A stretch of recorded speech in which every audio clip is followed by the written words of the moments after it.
Welcome to the SpeakEasy English podcast, your daily dose of natural conversations.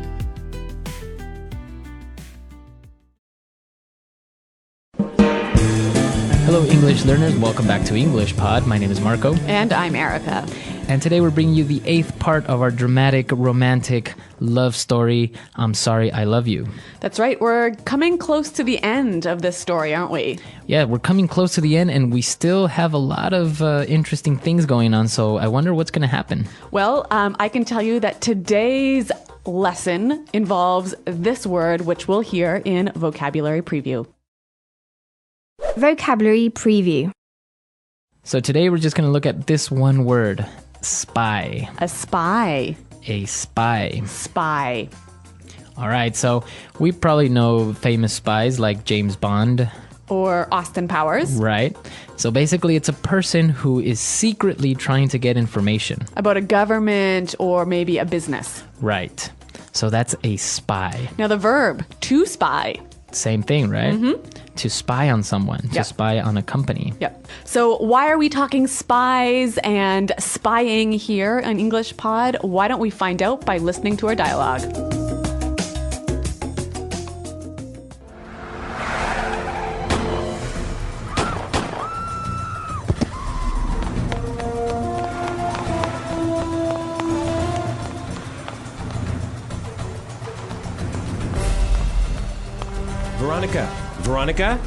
Veronica, are you okay? Steven, what's going on? Who were those guys? I didn't know you have a gun. What's going on? I will come clean as soon as we get to safety, okay? For now, you have to trust me. Please, I would never do anything to hurt you. Steven, Okay, run!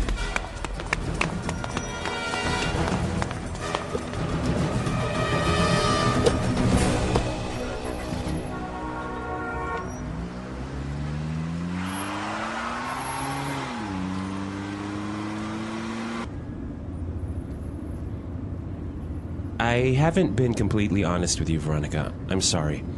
I'm not a fireman. I'm not even from the United States. I'm a spy for the Indian government. What?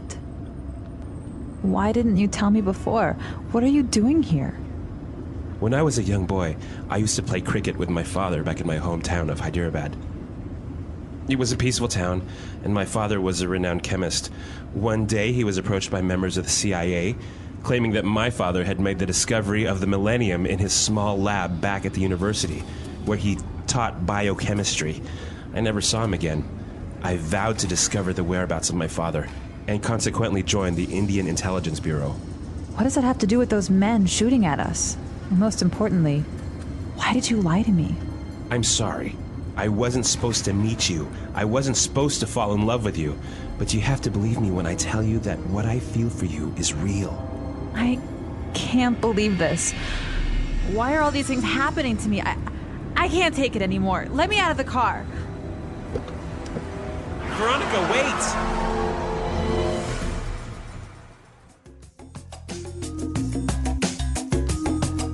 All right, so Steven is not even American. He's an Indian spy. He's not even a firefighter. Well, there you go. See, oh my God. Many surprises on this love story. It gets deeper and deeper. Well, why don't we take a look at some of the vocabulary that was used in this great story in Language Takeaway. Language Takeaway. Well, here we've got a lot of language that you can use when you need to be honest about something. We're going to look at 6 phrases here. Now, the first one, Steven says he needs to come clean.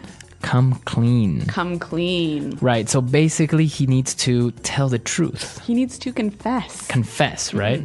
About something that he maybe wasn't truthful about in the past. Yeah, maybe he had a secret or maybe he lied about something. Yep. So now he's coming clean. Mm-hmm. Very good. So he comes clean and he tells the story about his childhood, and he says his father was a renowned chemist. Renowned. Renowned. Okay, so if you are a renowned chemist, you're very famous and well respected. So you can use that with people or with places. A renowned restaurant. Okay, so very popular, very well known. Yeah. We also hear it's commonly like this, a world renowned Chemist, a Okay. world-renowned restaurant. So it's not only popular locally, but the whole world knows about it. Very good. All right, and so he continues with his story, and he says he was approached by members of the CIA. Approached. To be approached by. Okay, so if I am approached by somebody from the CIA, what does that mean? Well, they come to talk to you about something really important. Okay, so the verb to approach someone can mean get close to. Right, to walk up to them or something like that. Right, but it also carries this meaning of coming to talk to you about something. Something important. Something very important. Yep. So for example, I can say, my boss approached me this morning to talk about an important pay raise. Ooh, lucky you. Or maybe Jim approached me to ask if I know if his wife is cheating on him or not. Wow. All right. So that's how you would use this verb, approach someone. Now let's move on to the next word. So he was approached by members of the CIA and they were claiming something about his father. That's right. So to claim. Claim something. To claim something. All right. So basically, when you're claiming something, you are saying that it's true, Right. It might not be true. but we don't know. Yeah. So for example, he claims he makes $4 million a year. Okay, or Bob claims that he saw a UFO. We can't prove it if it's true or not, but that's what they're saying is true. Yep. So Stephen's father disappeared and, well, he vowed to discover where he was. So Stephen vowed to find his father. Vow. To vow. So this verb to vow means to make a strong promise, right? Yes. And we use it also in marriage, right? Wedding vows.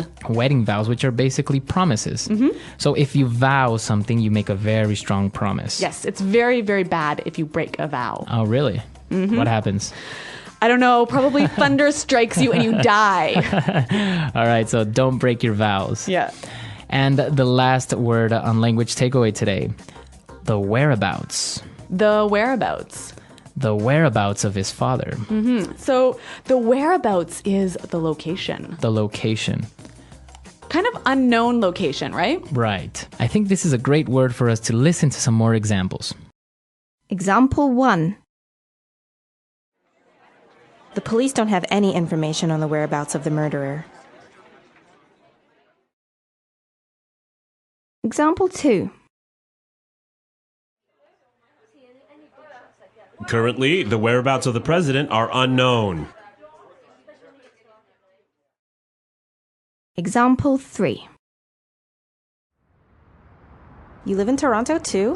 Whereabouts do you live? All right, so whereabouts, perfect. You can use it for location, unknown location. All right, so some great words. Now, I want to move on to some phrases that we heard in the dialogue, and let's look at those now in Fluency Builder. Fluency Builder. All right, on Fluency Builder today, we have 4 great phrases, and let's start with the first one. What's going on? So Veronica asks, what's going on? Stephen, what's going on? Basically, what's happening, right? What's happening? What's the situation? Yeah. Now, another interesting thing is that among friends, you could use this phrase to say, Hey, how are you? how are you? How's Yeah. it going, right? Yeah. So you can say, hey, Erica, what's going on? And it all depends on your tone of voice. So when you want to know how that person is, hey, Marco, what's going on? Right? But if you're angry or maybe something strange is happening, you're like, hey, what's going on here? Yes, so your voice falls. Right. Now let's take a look at our next phrase. And this one is very, very useful, especially if you've lied. Yes. So Stephen says, I haven't been completely honest with you. I haven't been completely honest with you. I haven't been completely honest with you. So that means he hasn't been telling the whole truth. Right. Pretty easy to understand, but I think its use is interesting here. Right, you might use it to kind of soften up the person to confess something. Right. So when you're ready to come clean about a secret you have or a lie you told, this is a great way to prepare your listener. Right. You know what? I haven't been completely honest with you. Yeah. Moving on to our third phrase. So the CIA claimed that Stephen's father had made the discovery of the millennium. The discovery of the millennium. Discovery of the millennium. Okay, let's break this down. Millennium. Millennium is 1,000 years. Right. So the discovery of the millennium is... The best, most important discovery in the past 1,000 years. Right. So now we can change it a little bit and say the invention of the millennium. Or even the party of the millennium. Exactly. So it doesn't necessarily have to be the most important of the last 1,000 years. But it means it was pretty good. It was pretty good. Yeah. Or very important. Yeah. Hey, you can also say the discovery of the decade, right? Of the decade, of the century, Yep. of the year. Yep. And now let's take a look at our last phrase. So Stephen confessed he came clean. He told her everything, but he said he wasn't supposed to fall in love with her. I wasn't supposed to. I wasn't supposed to fall in love with you. All right, so let's look at this phrase, I wasn't supposed to. It's an interesting one. It's sort of like a cross between I didn't need to and I shouldn't have done. Right. Now let's look at some examples. I wasn't supposed to come to work today. All right, so you didn't need to. It wasn't necessary. All right, so maybe it was your annual vacation day, but you came into work anyway. Or maybe it was a holiday Yeah. and I came to work anyways. So the plan was not for you to come to work. Right? So in this case, we're saying it wasn't necessary Or it wasn't planned. or planned. Yep. Now let's look at it the other way, when you shouldn't. Okay. Marco, I wasn't supposed to tell you this, but... Okay. So now in this case, you shouldn't be telling me this. You shouldn't tell me the secret. Yep. But you're going to anyways. Yes. Off air. So I wasn't supposed to. In this case, it means I shouldn't. All right, some really great language here. Now, I think it would help us to hear it one more time in the dialogue.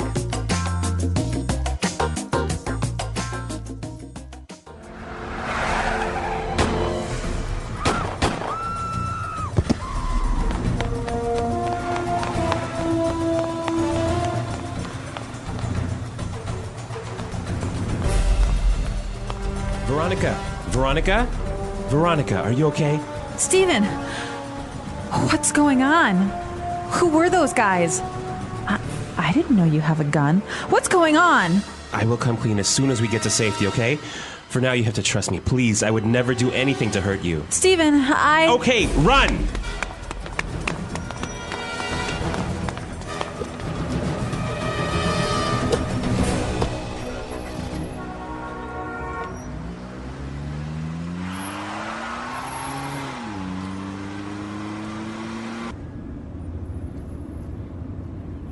I haven't been completely honest with you, Veronica. I'm sorry. I'm not a fireman. I'm not even from the United States. I'm a spy for the Indian government. What? Why didn't you tell me before? What are you doing here? When I was a young boy, I used to play cricket with my father back in my hometown of Hyderabad. It was a peaceful town, and my father was a renowned chemist. One day, he was approached by members of the CIA, claiming that my father had made the discovery of the millennium in his small lab back at the university, where he taught biochemistry. I never saw him again. I vowed to discover the whereabouts of my father, and consequently joined the Indian Intelligence Bureau. What does that have to do with those men shooting at us? And most importantly, why did you lie to me? I'm sorry. I wasn't supposed to meet you. I wasn't supposed to fall in love with you. But you have to believe me when I tell you that what I feel for you is real. I can't believe this. Why are all these things happening to me? I can't take it anymore. Let me out of the car. Veronica, wait!